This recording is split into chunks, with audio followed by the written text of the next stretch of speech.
sponsored by the James Madison Council.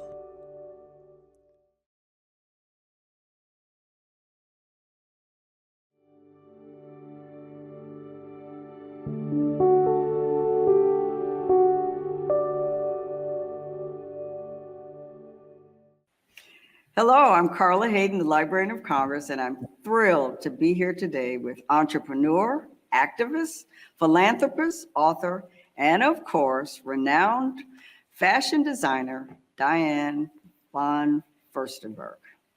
Welcome, Diane. It's so good to be with you. Well, thank you so much for having me. And as you know, I love the Library of Congress, and the idea that you invite me to talk about my little book for the Library of Congress, it's a great honor. Well, it's wonderful for us because of so many achievements. You've been chairwoman of the Council on Fashion Designers of America. You've been listed as one of the world's most powerful women by Forbes magazine. You've even been called an icon by Time magazine, and you've been inducted into the National Women's Hall of Fame.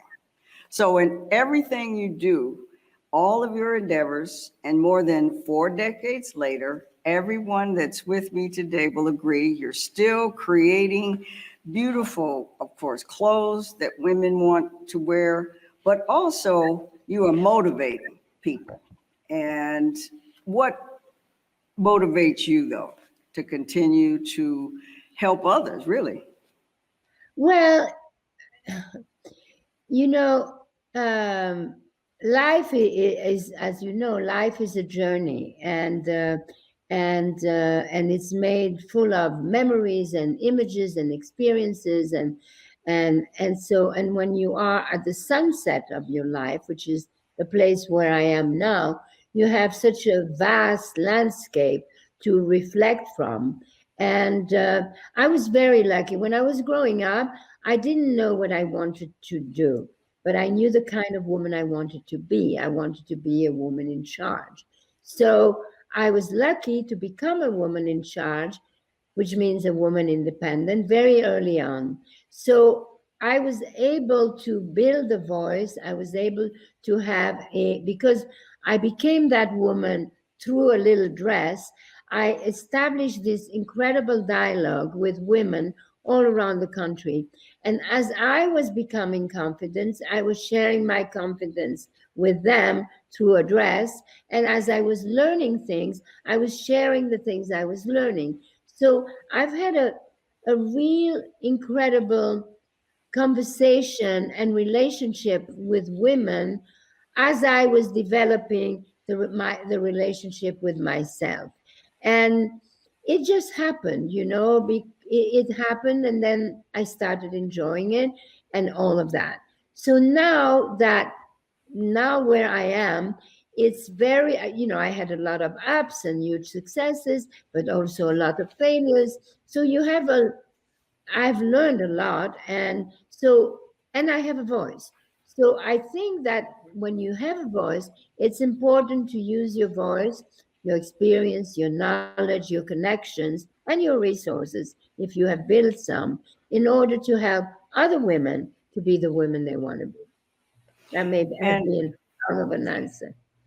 And the book, The Woman I Wanted to Be, I've read it cover to cover, and it really gives your journey. And now with the new book, it's something that everyone can use, I think, for their own journey. And you see, I have certain words tabbed because it's a A to Z compilation of inspiration.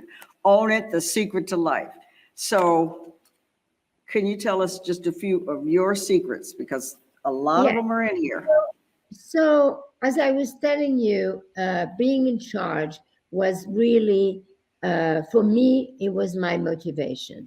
Then when I became a woman in charge, so to speak, people would ask me, who is the woman you designed for? And I would say, women in charge. So that made me think, what does it mean to be? Because being in charge was always this invisible roof, umbrella over everything I did, but I'd never kind of thought about it. And every year for International Women's Day and month, and even the DVF Award, I do a lot of things, and it's always about women in charge. So 2 years ago, I was thinking, what does it mean really to be in charge? Because it could be seen as something aggressive, but it's not aggressive. What it is, it's a commitment to ourselves. It's owning who we are. And so I developed this manifesto about being in charge, and it's about, the micro steps: connect, expand, inspire, advocate. And so originally, when the publisher came to me and they say, we would love you to do this little book that is a guidebook where you can share your wisdom and where you can share your knowledge and help other women. So originally the book was going to be called In Charge. And then the more I wrote about it, the more at the end of every sentence, the answer would always be own it, own it, own it, whatever it is, whether you are diagnosed with cancer or whether your husband leaves you or whatever may happen, you go bankrupt, whatever. It's always the answer. The first answer is always own it. You own your imperfection, they become your asset. You own your vulnerability, you turn it into strength. So then I decided to call the book Own It. And then I started to write it like a normal book, like in prose.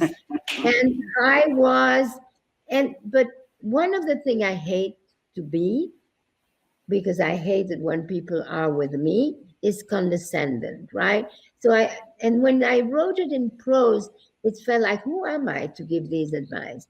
So then I decided that, because I love words so much, and I don't need to tell you, you love words more than anyone. I mean, you are the librarian. Of words. So because words are so powerful and so meaningful, and because words have power. I mean, if you use words properly and with clarity, it's like magic wand, I mean, so I listed alphabetically all the words that spoke to me, and some words that don't speak to me, but are important to identify, such as fear and shame and things like that. So, and then once I had that, I had the idea of writing, taking every word and either write a definition on my own or a little anecdote, and so it would speak by itself, and one like a dictionary. And so I go letter by letter, but I have to warn you, even I go letter by letter, once you are in the letter, it's no longer alphabetically. As a librarian, I did notice that. I know. However, it made it more interesting. And the other interesting part, as a librarian who, when you own a book, sometimes you can write in it. You actually, throughout the book, it was like hearing your voice or what you thought was important. Something would be underlined or something would be that, and it made you. It really made it more powerful, I think. How did you do that? That was the way I delivered it to the publisher, and it was the publisher's idea to print it like that. I had nothing to do with it. As a matter of fact, when I saw the first book, I was surprised, but people like it. People like it. But anyway, yes. So then I wrote about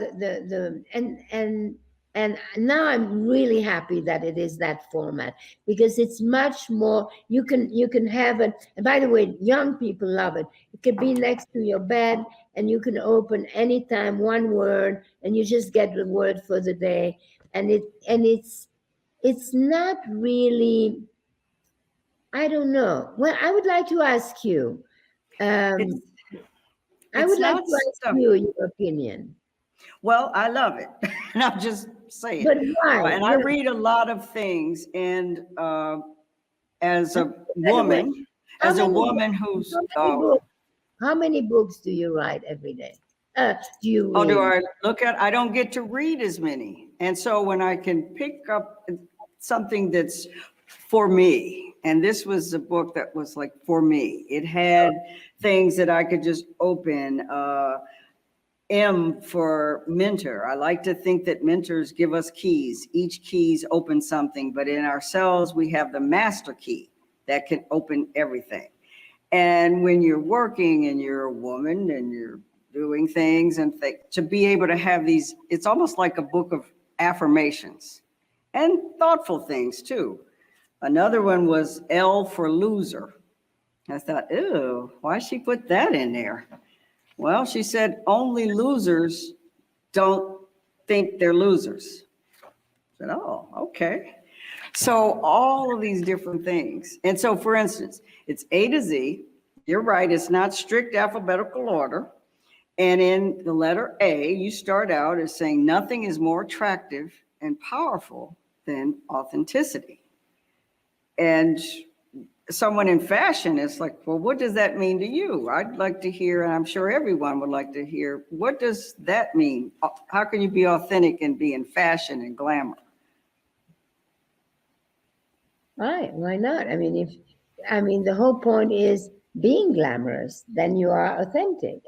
And what does it mean being glamorous? You know, truly, again, even being glamorous, which by the way, it's funny that you mentioned that, because that's a word that I love. When I wrote my other book, The Woman I Wanted to Be, glamorous was almost every page. I had to cross it out everywhere because I wanted to become glamorous. But what does it really mean to be glamorous? It's again, it's being yourself. You know, in this book, everything leads you that the secret to life is being you. When you embrace who you are, you become yourself, you become glamorous, you become powerful, you become, you know, as invincible as possible, because you have character. And character is the only thing that you have complete control of. You could lose your health, your wealth, your beauty, your family, your freedom, but you never lose your character, and even under torture. And that's one of the things that, for example, when I visited the Afro-American Museum in DC, which I love, I left there and I felt so, I said, oh my God, any little Black child that walks into this museum will come out and feel so proud, because no matter what happened, they were never broken. And that's character. Character. And another letter and word that's a little different that I was surprised to see that you said was one of your favorite words, provocative. Yes. Said, what? You said yes. That's got a little something to it. You want me to read you the word provocative? Yes, provocative. And as a librarian, you know, that's quite a word. But you said you'd like to. Okay, provocative is one of my favorite words. I love the sound of it. It tickles. It's a combination of question and affirmation. Nothing is more provocative than speaking the truth and revealing our imperfection. The provocative part gets the attention, but the truth gets the respect. When I first started my company in my early 20s, I did a lot of personal appearances all around the country. LA, Philadelphia, Detroit, Miami, San Francisco. It was all so new and exotic to me. A young European princess coming to town to show her easy, affordable little dresses is how I was introduced by the local press everywhere. I did not love that definition. That's when I decided to become a bit more provocative in my narrative, to show that I was not perfect. The words became mine and the story no longer a fairy tale. You see, because I don't like fairy tales. I like tales, but I don't like fairy tales. Fairy tales. And what is inspiring is not that, oh yes, I got so successful.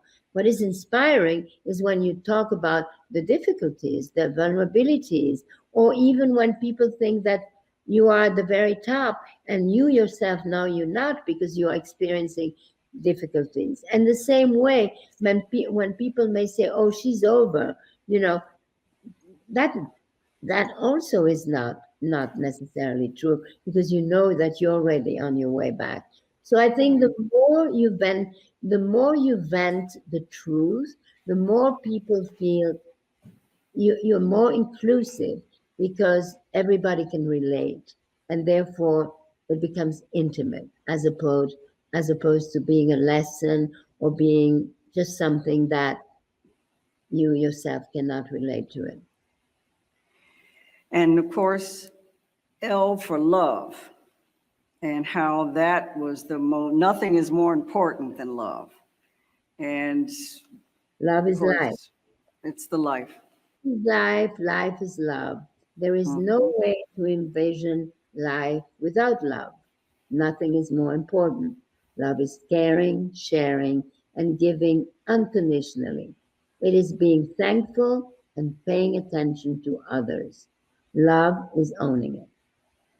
You see, every word somehow brings you back to owning it.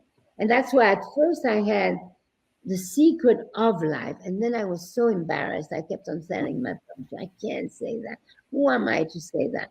And then a friend of mine said, no, it's not the secret of life. It's the secret to life. And then I like that better, because And that's that change in one word changes the meaning.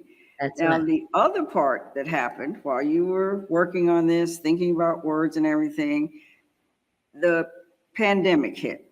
That's right. And I'm wondering how that affected you, because Oh, you were doing all this and then enormously. I was in the midst of writing it when the pandemic happened, and of course I came, I was alone. I mean, I was at home in my country home here, a home that I have since I'm 27 years old, in nature. I was very lucky, I was very lucky to have a garden. I was very lucky to watch the spring come and so on. And so that made me more reflective than ever. And all of a sudden, every word had so much more meaning, and paying attention to the words, and not being patronizing, and being more compassionate and have more empathy. All of that came naturally at the time of this odd time that the world was on a forced pause, and so many people were suffering. and that relates to your personal history too, because you were born in Belgium and the daughter of a Holocaust survivor, and you often speak about your mother.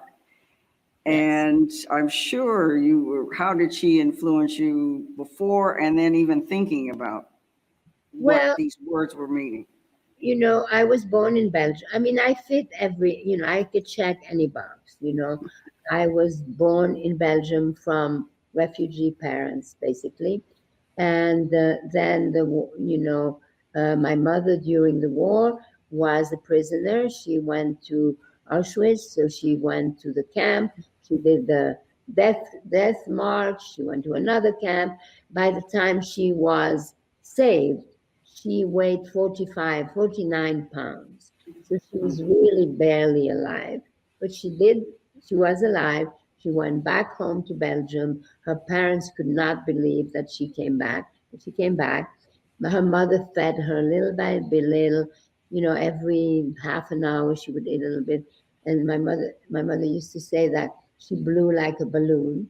Within 6 months, she had gained a normal weight. She was always very skinny. And her fiance came back. Her fiance came back from um, uh, Switzerland, where he had been, and they got married.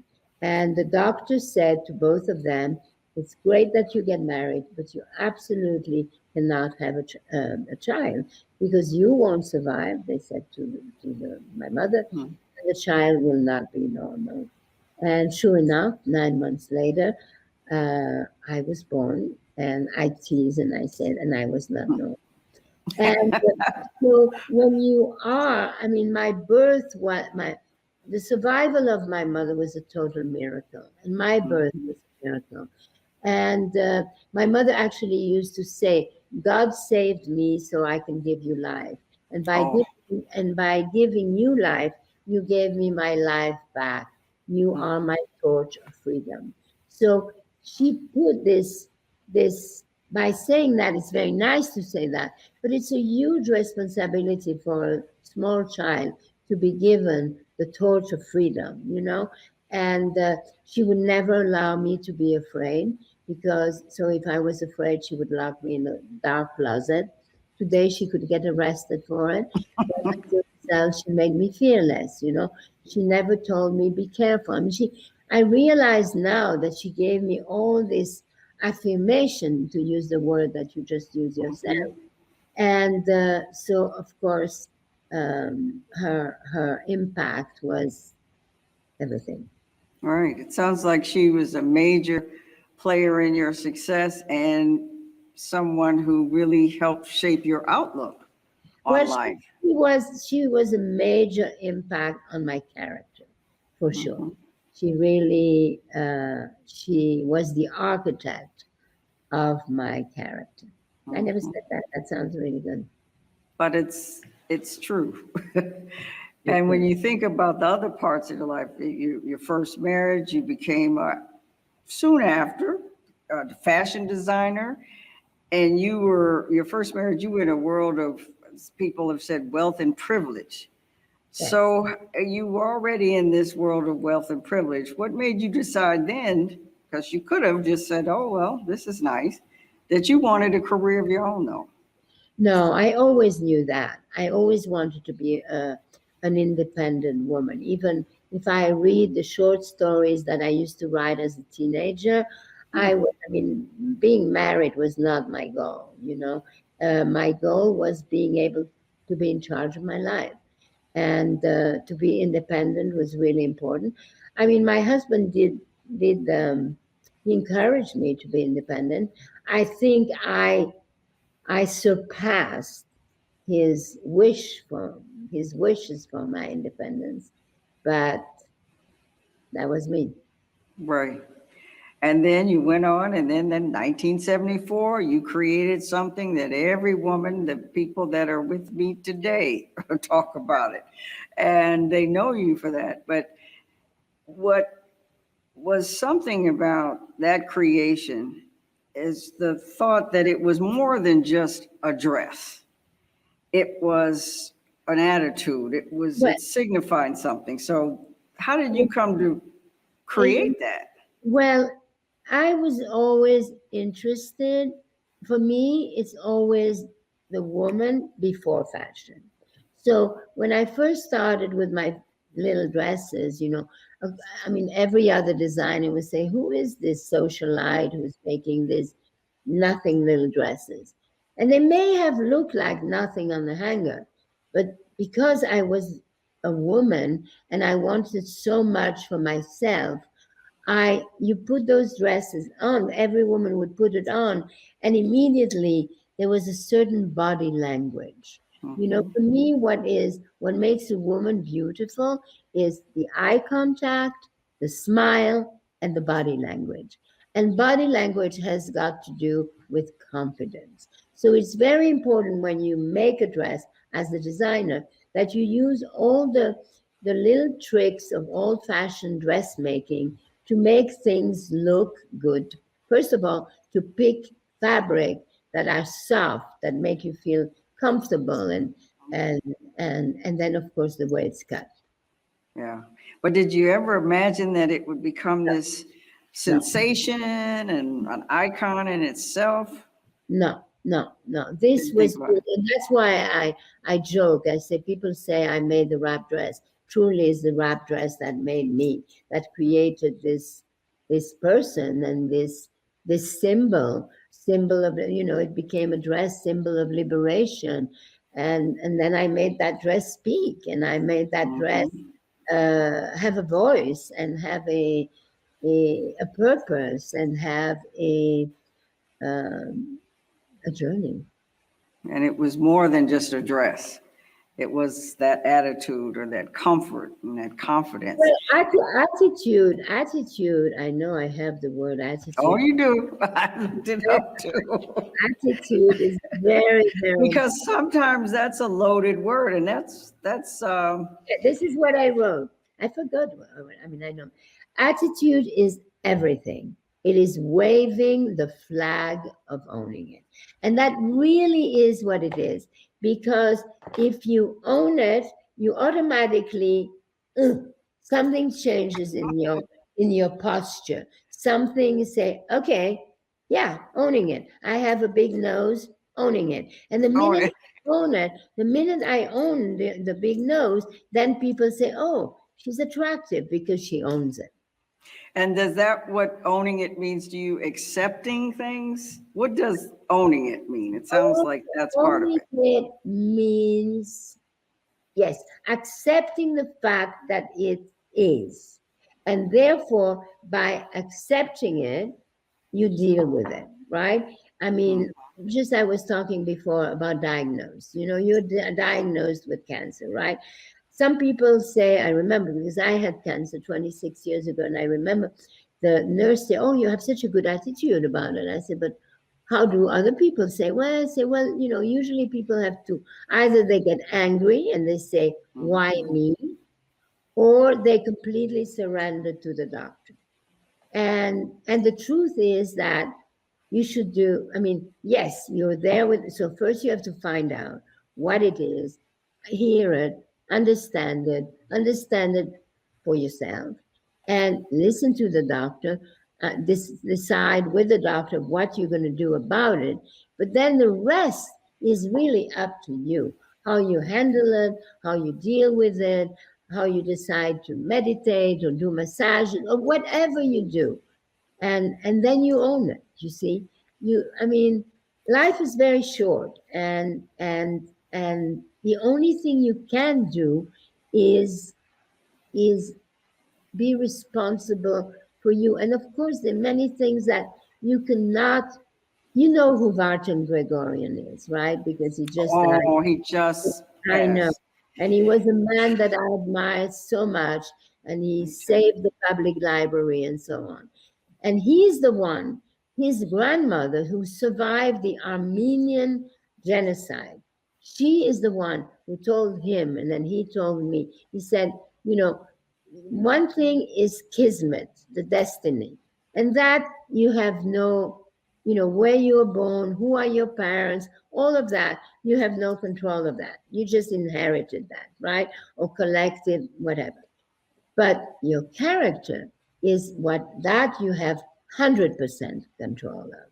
And that for me that's owning it, is building your character. And in order to build your character, you have to accept, you have to make the best of, and you have to have a real relationship with yourself. Because the most important relationship in life is the relationship we have with ourselves. Once we have that, any other relationship is a plus and not a must. Oh, a plus. That's okay. That's another one. A plus and not a must. Well, what I like about this book and the way this book was actually designed, and it probably wouldn't have been quite as, it's almost like a piece of music. Your parents were musicians, yes. And you know the balance of music. It's because I was in this big room for a year doing this book. And so a little bit there, a little bit there. And then somehow, because they were all words that were, everything connected. Like, for example, under the letter C, I have coherence, right?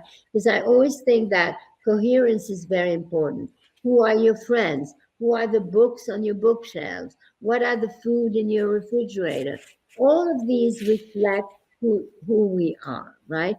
And so what I like about this book is that by the time I was finished, everything kind of fit together like a jigsaw puzzle, and it all said the same thing. So it doesn't matter what book, what letter you look at. It doesn't matter whether it's a very short definition or if it is an anecdote. It always links you back to owning it, Owning it. which really is another way of be who you are and be true to yourself. Be better. I mean, improve the best, get the best of getting the best of ourselves, but be ourselves. Because the truth and the practicing to practice the truth is the key to happiness, and certainly the key against misunderstanding. Because even if you do something and it was a mistake, but it was true to yourself, that's fine. But if you did something because you thought that you should do that because somebody else, and then it was a mistake, that is not right. But you should own it. That's right. That you made the mistake or that it wasn't right. Yes. And it yes. seems like that. But when you make a decision, you could you could hear everyone, and then you decide. Mm-hmm. And when you think about it, this book too, one thing I thought about it as, of course, a gift book for people is to spell out your name. I would, D and just go through it and say D and then what's it I. It's just a cool thing. So when I give it as a gift, I'm going to put that note. Dear so-and-so, great idea. Start with your own name and see what happens, because it's the serendipity of it too, and the surprise that gets you. I have the word serendipity too. You see, the first word for D is dignity. See? Dignity is the gracious way we wear our character and value. True style. Okay, so your letter is C. And see, I said, well, what would it say? What the first thing is character. And that's what you talked about. And clarity. And I sure need to do that. And connecting and just going through. And then, so that's the power of books. And I have to say that when we think about the theme, this year's National Book Festival, the theme is open a book and open the world. This book can open the world for people, even if it's the outside world, but also the inner. So I have to ask you, how have books really opened up the world for you? Because I know you're a reader. Well, look at where you are. Yeah. First of all, I hated toys. I hated dolls. I never played with a doll in my life. I hated them, except I had one doll and I was really mean to her. Books were everything. And I remember I read very, very early. And, the little children's book at the time, they were very little. And it was called the Collection d'Or in French anyway. And so I had the whole collection. And I never knew which one to pick. And I remember, and I still have it, I would go from room to room with many books in my hand. And do you know that still today, when I go from one room, from the living room to the bedroom, I always carry, books and journal. And my husband always say, why you carry so many things? And when he said that to me, I was asking. And then I remember the little girl that would carry all the books. So I still carry all the books. Books are incredible to me. They were my refuge. They were the source of learning. They take you to trips. It's enlarging your horizon. Books are everything. Books are everything. And what about libraries? Did you have any libraries that you were able to go to?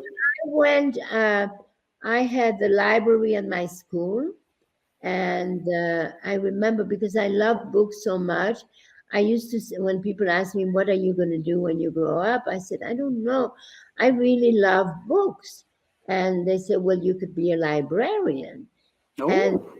But the librarian in my school, she was so mean, and and unattractive. And so that didn't mean one. If I had met you, maybe I would have met. If you had been my librarian, I'm sure I would have become a librarian. I know, there were those stereotypes. But sometimes there were librarians that could connect people. And the thing that does connect people, I think, though, is the reading. And there are a lot of book clubs and things like that, and it can create community. How do you think books really help us connect too, by reading and taking us there? What books do is they take you to another world. The difference between animals and humans is that humans have the power of storytelling, right? So it takes you in different places. It can make you travel. It can make you understand the suffering of others. Well, I'm getting to what have books and reading, though, meant to you. I'd really like to know, and I think everyone, during this time of the pandemic, because you had more time to create, and this book is going to connect people, but you also had more time to read for yourself. Okay, so what did I read? I read Obama's biography. I read Caste. Oh, yes. Yes. I have to look at what I had. Oh, there's a lot. Well, I'm sure it got to the point that you had several books that you were reading at the same time. I do. And I also, I don't know, you may not like that as a librarian, but I also discovered audiobooks.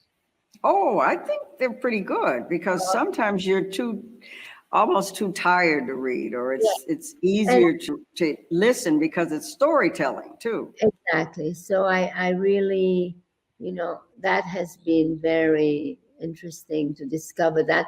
And actually, the first book I read on audio was Michelle Obama. And it was, of course, her talking, and the president too. He spoke. So you really have the feeling, you hear his voice, and it adds a dimension. Right. Well, Diane, I have to say, this has been such a delight and a personal pleasure and honor for me. So I want to thank you so much for being with us, and thank you for writing this inspirational new book. It will be a gift book for me and a gift to so many people. Oh, no, put it again in front of you so I could take a picture. Thank you so much. And with my tabs. All right, I do another one. I do. It was a real here. And remember, I've got both. Thank you, Carla. Thank you so much. Thank you very much, and I hope to see you really soon. I hope so too. And be safe. You too. We hope you've enjoyed this conversation, and now we'd like you to hear more from the library's own experts on this topic. Welcome to the Library of Congress. I'm Jaylyn Johnson, an attorney advisor in the Public Information and Education section of the Copyright Office. Copyright administration has been a part of the Library of Congress since 1870, with the Copyright Office being recognized as a separate department in 1897. And since that time, authors and copyright owners have been registering their works and recording documents related to copyright here at the Copyright Office. The records resulting from these activities are maintained by the office and provide many benefits to both authors and users of copyright-protected works. And they demonstrate the rich history of creativity in America and throughout the world. National Book Festival author Diane von Furstenberg has contributed greatly to this history and the office records. Her books are registered with the office, but her contributions do not end there. Because in the world of copyright, an author is not only a person who writes books. An author is anyone who creates original works of authorship, including pictures and graphic designs. And many people also know of Miss von Furstenberg through her creativity appearing on her iconic wrap dresses. While copyright does not protect the actual shape, fit, or design of a garment, it does protect original artwork. And that includes artwork printed on fabric, also known as fabric design. Through her company, Diane von Furstenberg Studio, LP, Ms. von Furstenberg has registered over 1,200 works consisting of fabric designs and other artwork. The registration records contain a wide array of designs, including her DVF signature print, abstract designs, floral designs, animal prints, and many more.